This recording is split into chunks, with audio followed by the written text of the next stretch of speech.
and we were able to develop an MVP very quickly, get to market, and it was great. I thought I made it. I had my own company. I was the CEO. And then one day I woke up and I felt like an imposter because I had just created, I just gave myself a title, and I didn't feel like I deserved it or earned it, but the mental part of it was hard, and I didn't expect that at all. I was really running it myself. I didn't have any partners with it, and that became a slippery slope of accountability, and so that really was struggling to deal with. Founders who are solo founders, but they're building something digital. They have a tech startup, their concept, but then they have their own issues now. They obviously come with some background. They might be good in sales. Somebody might be good in operations or marketing, but then technically they have a limitation. So they have to work with a partner, or maybe hire a CTO as a co-founder. Obviously, all of those options are not cheap. In many cases, they come very expensive in terms of either money or equity.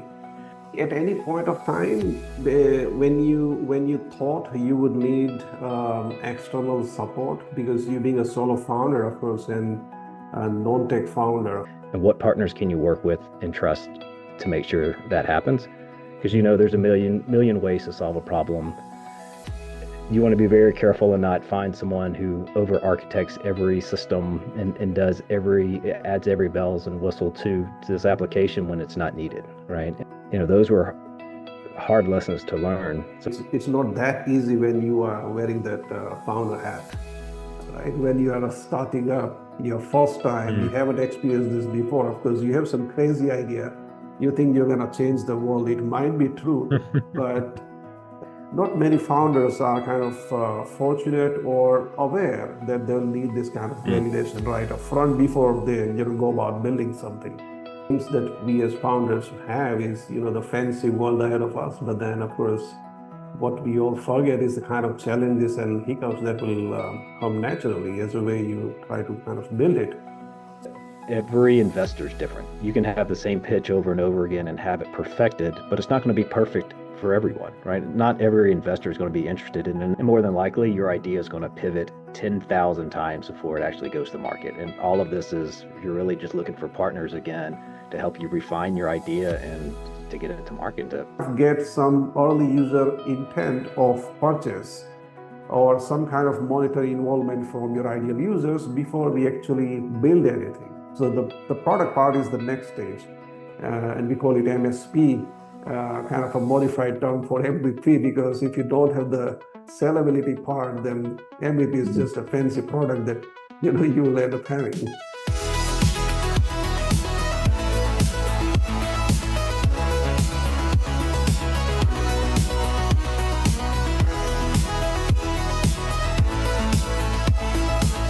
Welcome to the StartupGuru Podcast. We have today with us David Mortellaro with us, who is an entrepreneur and currently working with Amazon. So, David, it's great to have you here. How are you doing? Yeah, hi, Kunal. Thanks for having me. I'm excited to be here today. Yeah, I'm really looking forward to unpacking your journey today, and not just what you have built previously while working with us, but also what you're currently doing and what you're trying to build. So we'll take it very simple.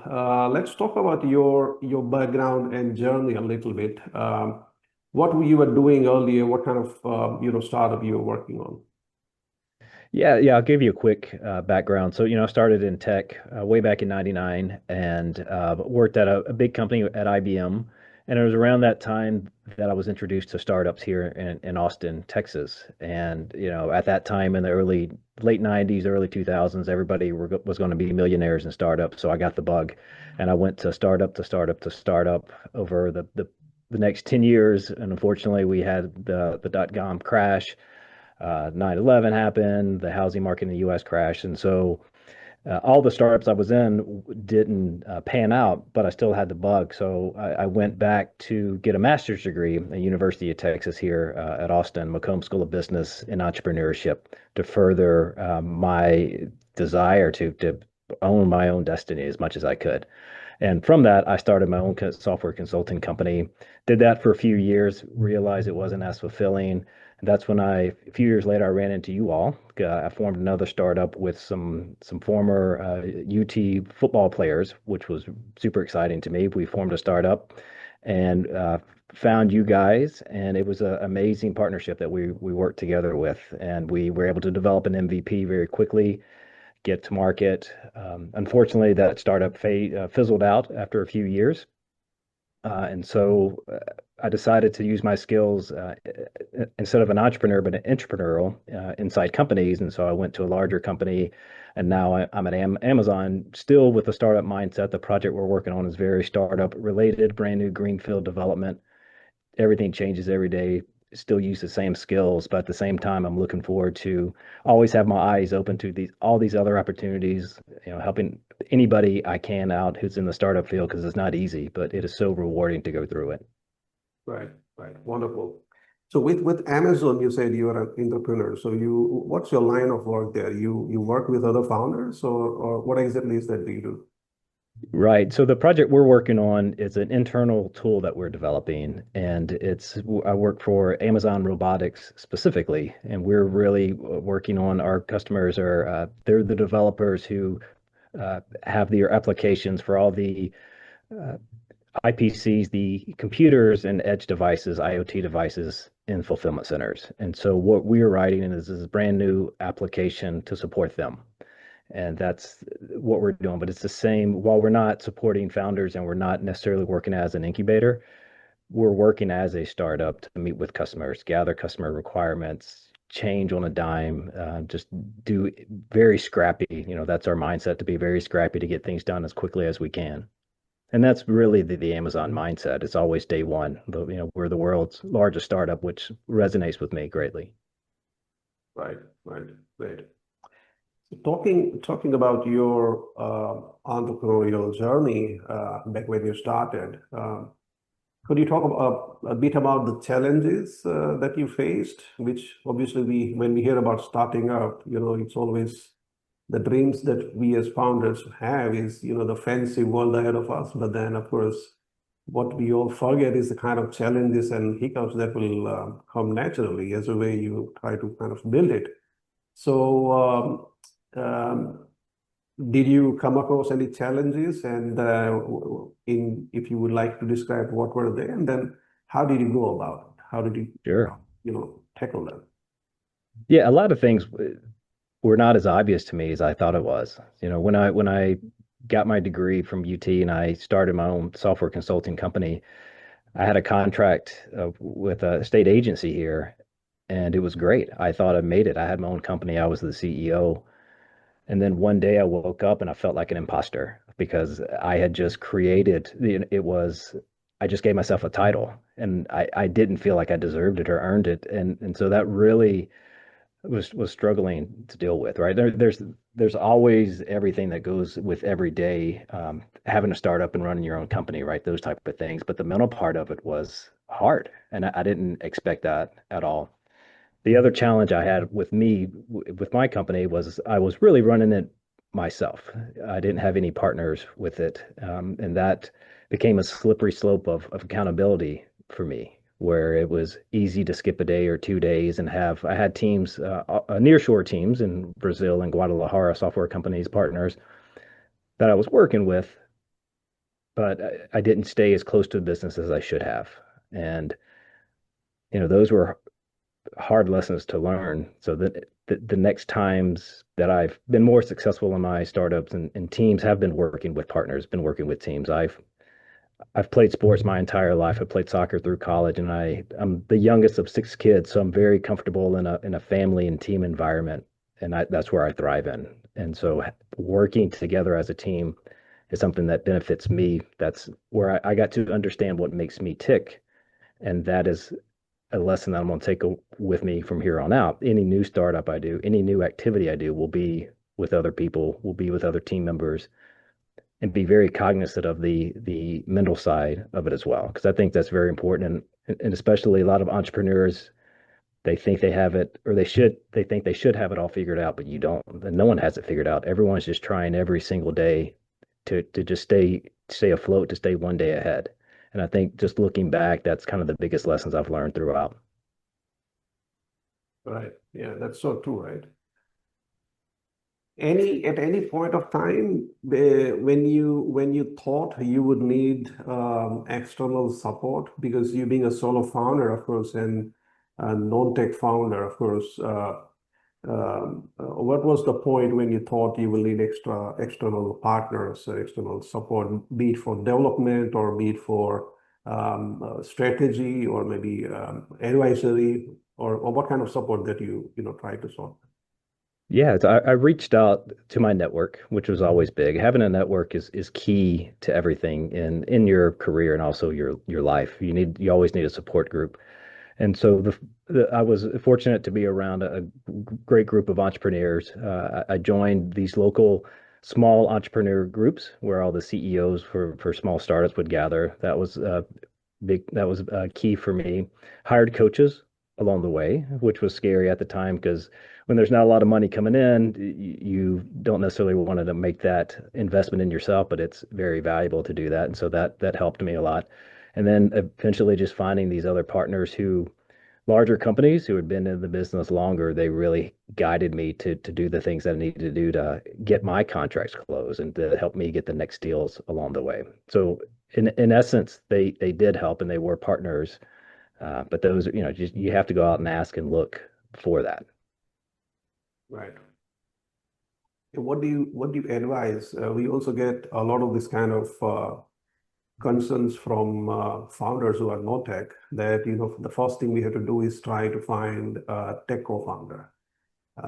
What is your take or what is your opinion on that? Yeah, you definitely need someone from a technical background. For every startup that I did, I was that person. I was the technical advisor. And when we found you all, I was able to work with you all and vet out different companies and understand what was needed without me having to do all the work. And so I think it's important if you have someone who's all in and ready to do the work, that's fantastic. But at the same time, you at least need someone with that visibility and experience to know what's needed, what's the minimal viable, the MVP that you need to get things done, and what partners can you work with and trust to make sure that happens. Because there's a million ways to solve a problem. You want to be very careful and not find someone who over architects every system and adds every bells and whistle to this application when it's not needed, right? And so I'm always of the aspect of if when you're starting out at the very early stages and you have an idea, if it's web based, just there's so many services out there. Throw up a landing page, right? See if anybody even cares to do it. It doesn't matter if the product or service you're selling is even available yet, but if you get 10 Yeah. signups, okay, that's a good signal. Now maybe it's time to go find someone to help you to build it, right? So a lot of times I see a lot of people struggle or they wait until they have like the technical founder and they have their LOC and they have all these 3 or 4 or 5 steps. But there's so much you can do up front before that to even just to validate your idea. And to me, that's the most important thing, to validate your idea. And then that's when you can go, and it's so much easier to raise money that way if you have to, when you already have a paying audience or engaged audience with you. And then the other things can come in place. Yeah, it's so important, right? Validation, but of course, it's not that easy when you are wearing that founder hat. Um, so did it come naturally to you that you had to validate in order to kind of even start talking to the investors, or did you learn this as you continue your journey? Yeah, part of the program I went to here at UT was it was amazing, and it was all about technology commercialization, and this was part of it. It was all about doing your market research, and then as we're developing these companies, if you will, through our program, then we went to these pitch competitions rather, where we would go and pitch our idea to real investors. That not that they would invest in our company, but all there's university programs around the country that we would fly to and compete in, and that was my first exposure to it. That was scary. That was scary because not knowing enough about the idea and still trying to present and articulate and sell, if you will. What I learned along that path is every investor is different. You can have the same pitch over and over again and have it perfected, but it's not going to be perfect for everyone, right? Not every investor is going to be interested in, and that's okay, right? It's the 80-20 rule. 80% is going to be the same, and then 20% is going to be out in left field that you can just ignore. So I think part of the skill is learning to like feedback, for example, what you can ignore and what to focus on in your core concept that you want to do.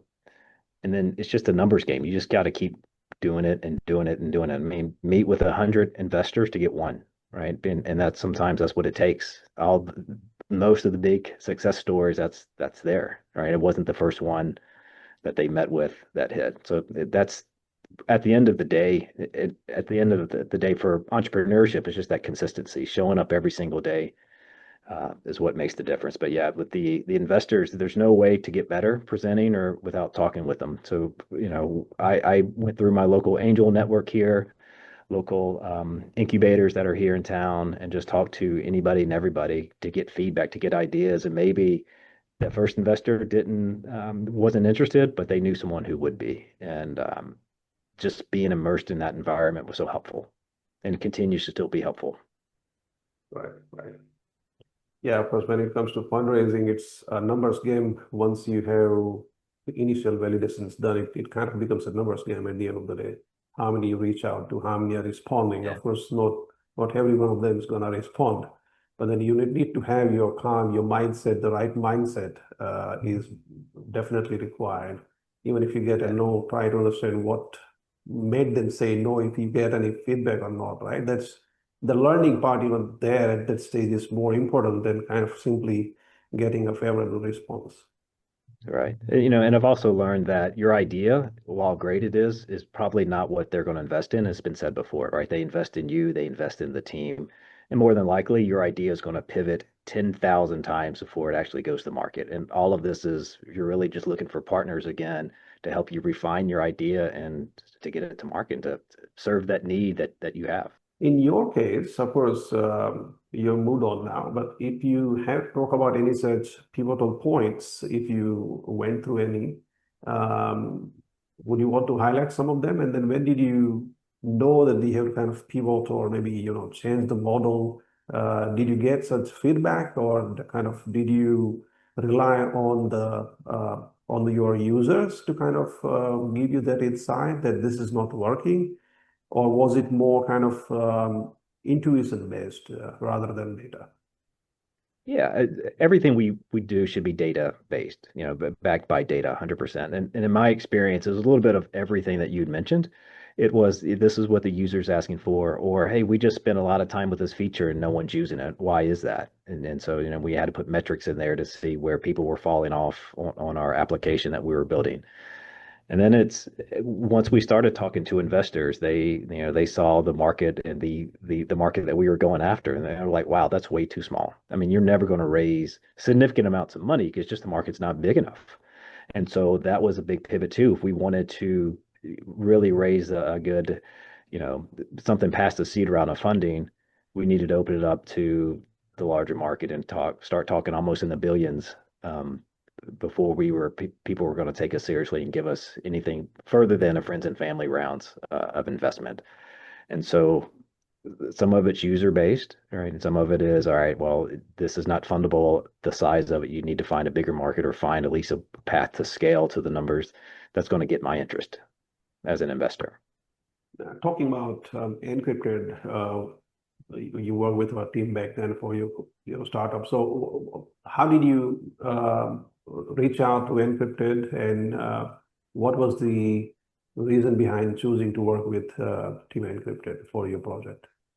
Yeah. So again, this was a while ago.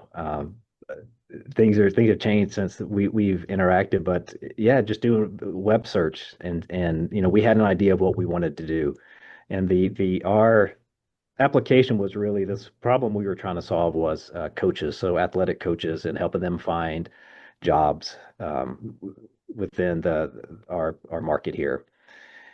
And in order for them to do that, they needed to have certain certifications. And so we wanted to provide a platform for educators to be able to search for, I need, let's say, a tennis coach and a track coach who's certified in history was a problem we were trying to solve, which is not very easy to do in LinkedIn. And not only that, a lot of our coaches, if you will, they're not business users. They don't want to have a LinkedIn profile, or they're not even there presently.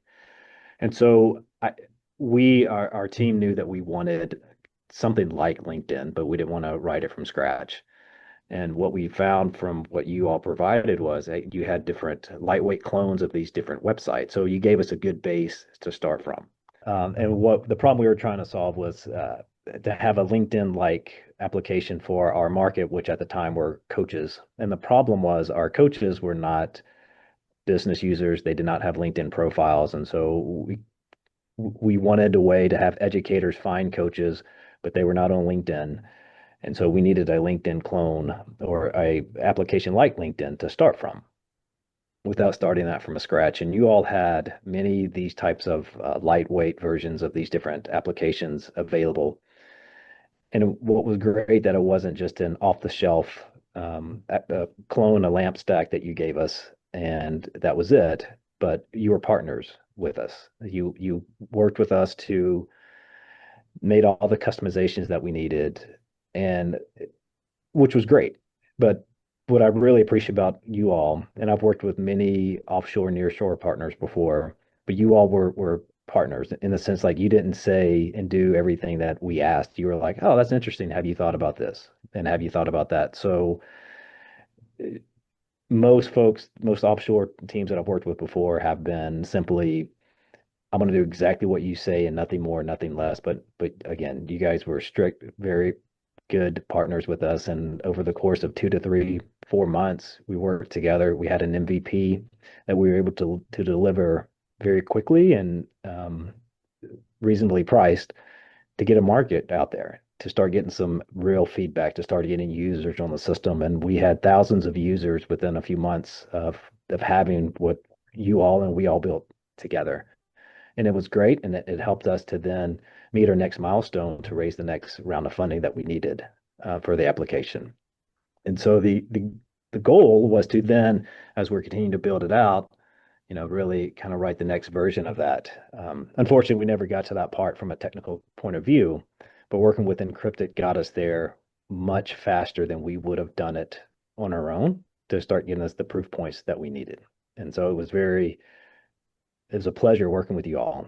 And, we're still talking some 10 plus years later. And so that, to me, the partnership is still there. Yeah, you could say, right? But yeah, I'm so glad to hear that. And David, after of course, you worked with our team at Encrypted. Of course, we have been working with, and the kind of model we had and even we have right now is to kind of allows us to work with a lot of early stage startups, right? So we work with a lot of founders, and it has been part of our backbone to really kind of because when you're starting out, of course, you are very frugal, and you want to kind of be frugal in not just in your front end in your approach, but the budget also is kind of very much limited, and that allowed kind of or that enabled us to kind of come up with this kind of different ready to go products, which we can simply use as the foundation and then kind of build on top of that. But now when you're talking about startups, not every startup is different, right? Even if you pick up something that is already built, but then you have to kind of figure out who are you marketing this to, who you're going to market this to, Right. who is your customers, your ideal users are different than what somebody else use, probably the same product, the same underlying solution, but then the same set of features might not just work. The same user flow might not just work for you the way it kind of seems to be working in the foundation that we have.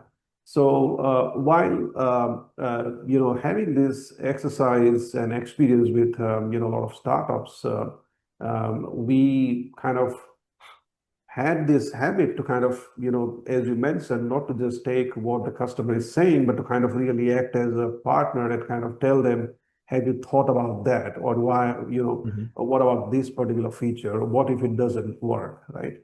And And after our engagement, of course, you're talking about 10 years ago, but then we also thought that there is another underlying issue when we, work with non-tech founders who are solo founders, but they're building something digital. They have a tech startup, their concept, but then they have their own issues now. They obviously come with some background. They might be good in sales. Somebody might be good in operations or marketing, but then Hmm. technically they have a limitation. So they have to work with a partner, or maybe hire a CTO as a co-founder. Obviously, all of those options are not cheap. In many cases, they come very expensive in terms of either money or equity. So that kind of allowed us to start this incubation program, StartupGuru, where the focus is to exclusively work with non-tech founders who are working on a tech startup, and then provide them all the ecosystem support that they will need in the initial journey. Now, of course, we are not talking about helping them raising their Series A that comes pretty much later. We are talking about toddlers, right? When you are starting up your first time, you haven't experienced this before. Of course, you have some crazy idea. You think you're going to change the world. It might be true, but the challenges that you will come across are unknown, right? And then not just from the tech point. So for tech, where we have, of course, the team at Encrypted would take care of the tech part, but much before the tech, and this is where I asked you the question about your validation, which you were fortunate to have, through your network. Not many founders are kind of fortunate or aware that they'll need this kind of validation right up front before they, go about building something. So through the program, we try to cover this in 4 stages: is idea, product, launch, and funding. So in idea, what we are really talking about is finding the problem solution fit, right? Now you have figured out the problem, which is worth solving, but what solution seems to be the right fit? In what sense, right? Do you have to pivot, or does it look like it will work the way you have figured out? And then kind of get some early user intent of purchase or some kind of monetary involvement from your ideal users before we actually build anything. So the product part is the next stage, and we call it MSP, kind of a modified term for MVP, because if you don't have the sellability part, then MVP is just a fancy product that you will end up having. So what's your overall take on this particular program, and how do you see such an engagement helping early stage non-tech founders? Yeah, when I wish I would have had a program like this when I was starting out, that was structured, because I'm very good in structure, right? I can follow instructions well, because I think it's just so valuable, because you're right. People want to move at different speeds, different paces, do different things first, maybe do the fun stuff like writing sometimes you want to write the application, have that first. But with any incubator, what it sounds like you all are building is just this network of innovation, right? And that's so powerful. When you have all these like-minded people trying to go in the same direction, that's great. So in working with you all, you're working with so many different technologies. You have input not only on the different technologies, but sorry, you're working with so many different companies, but the domains, and so you're able to help founders talk to other founders, right? You just have all that data and knowledge, which is unbelievably valuable, right? It makes me think back talking to soccer. I was a kid, and I was a good soccer player in high school until one summer I joined a select team, and they were way better than I was, and I was immersed with the team for that one year. And then when I came back my sophomore year in high school, I was the best player on my team by far. And that's only through immersion. That's only through seeing other people of where they are in their journey and working with them, right? And so I love what you guys are doing. Like I said, I wish it was something that it was more easily accessible to me as I was starting up, because it just made the world a difference. And not necessarily for my startup, right? Because maybe the first idea is not going to work, the second idea, the third, fourth, fifth, sixth idea is not going to work. But you will find it if you show up every single day and consistent, follow the pattern. believe in the process, then it's going to work. That's the difference between the people who make it, the companies that make it, is that consistency, that showing up every single day. And you all are providing that knowledge, that support to enable the people who want to do the work to get where they want to be. That's what's so exciting about just even talking to you right now about it. I want to be involved. I want to help. Of course, of course. Now, since you are, of course, matured in your journey, and that's, definitely we'll explore that part to see how you can contribute back with your experience and work with other founders we have in the cohort.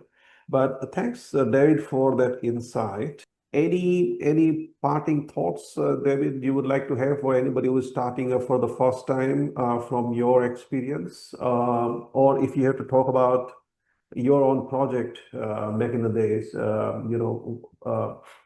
and the founder that you are now, of course, with the experience that you have kind of gathered of all these years, if you had to start new, start fresh, what would you consider doing, or what would you consider changing, which you were not able to do when you were starting? I think the first thing is to just start. There's a million ideas out there. Everybody has all these ideas every day. Oh, I wish I could have done that, or look at that. I can do something better. Like then do it. Then take the first step, make the phone call, do some market research. It's so easy now to do research on different topics, but nothing's going to change. The world's going to stay the same. Your world's going to stay the same unless you take action. So looking back at my journey, I have all these ideas in my back pocket, but nothing's ever going to happen unless I take action on them. And that's what I'm actively doing every single day, is forcing myself to do something to keep me moving in the right direction. Because 99 out of 100 thoughts I have are bad ones, but one of them, it will stick, right? And each time I evaluate those 100 options, I'm learning along the way. There's never failures, right? The only time you fail is when you stop trying. There's always learning opportunities. And I really believe, there's only one of us in all of time. There's only one of us ever. Our unique abilities, we're unique. And it's our responsibility to share our experiences with the world. Some people do that through movies and acting or music, entrepreneurship. Share your ideas out there because they're valuable. And so if you're in this entrepreneurial journey, yeah, you're going to run into a lot of roadblocks, way more than you expect, and that's part of it. But you got to have the consistency to show up every single day. And if you do that, you never know what the wind's going to bring in. And it's amazing how the universe helps you out when you least expect it. And that only happens for people who are passionate about it, who are there and put in the time and effort. So, push yourself out there, make the uncomfortable phone call, do the uncomfortable pitch, do the thing that scares you, because that's where you're going to learn in life, grow in life, and that's where your product is going to be successful. True, true. Okay, one last point, David. Now we are living in the age of AI. What's your take on how AI is shaping everything around us, and what kind of future, let's say near-term future, do you see for startups who are not working on AI? How do you think the AI shift is going to impact them? I think if you're not looking into AI, you're way behind. You need to be looking into it every single day. I spend 3 or 4 hours with 3 or 4 different agents and prompts executing different tasks every single day. Some of them is doing research for here or market research for other ideas I have. Other are building MVPs. And with my experience, I can tell if it starts getting off the rails. But it generates so much data that you need to use it every single day, and especially learn how to use it. Right? You can't just ask it questions and trust it. You have to understand, have a conversation with it, how best to use it to interpret the results, because that's where the world is moving to faster than most people realize we're going at the speed. But it's here, and so everyone needs to jump on board with it, learn how to use this tool. Right? I don't think it's going to replace jobs, but it will replace those people who don't know how to effectively use it, especially in the near term, right? 10 years from now, we all might not have to work, but until that time, like, we need to leverage and learn how to use the tools we can. that's what I'm doing every single day. I encourage everyone to do the same. Okay. Fantastic. That brings us to the end of the podcast, David. Thanks a lot for the insights. And I really enjoyed this conversation. Thank you for doing this. Awesome. Please feel free to reach out to me on LinkedIn. Love to connect with anybody and just continue the conversation. Definitely. We'll leave your LinkedIn and other contact details below in the video once it is published. And anybody wants to reach out to you, they can do so. Sounds good. Awesome. Thank you so much, Kunal. Appreciate it. Bye-bye. Bye-bye.